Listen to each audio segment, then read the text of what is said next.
د دنیا کې چې دا کوم مصايب تاسو ته رارسیږي دا یوازې په تاسو باندې نه دي، د هر چا خپل مصیبتونه دي، هر چا د خپل مصیبت غږ ښکاره کیږي او د دې مصیبتونو یو داسې قانون ده، د دې مصیبتونو یو داسې قانون ده چې په تا باندې نن یو مصیبت ده، ته به په دې فکر یې چې دا مصیبت به ختم شي، زه به په راحت کې شم، سبا به د هغې نه غټ مصیبت راشي، تیر مصیبت به درته ډېر وړوکی ښکاري. دا د دې ژوند یوه حصه ده.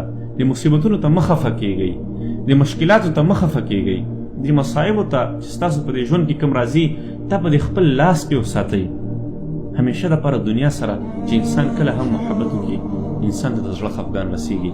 همیشه دپاره د الله تعالی سره تعلق ساتئ چې کوم مصیبت هم په تا باندې راته دا یو آیات ځان ته رایادوئ، ان مع العسر یسرا، په ما باندې به د دې سختي نه بعد خامخا اساني راځي. په الله تعالی باندې یقین ساتئ چې کله هم موږ او تاسې په الله تعالی باندې یقین وساتو زموږ او ستاسې زړونو ته اطمینان او زموږ او ستاسې زړونو ته یو سکون میلاویږي.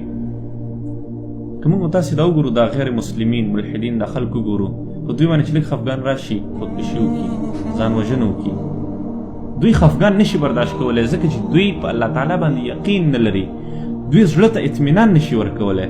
موږ الله تعالی لرو، رب العالمین، هغه رب العالمین چې په موږ او تاسې باندې د اویا میندو نه زیات رحم کوونکی دی، هغه به موږ او تاسې ته سکون راکوي، هغه به موږ او تاسې ته راحت راکوي انشاءالله العزیز.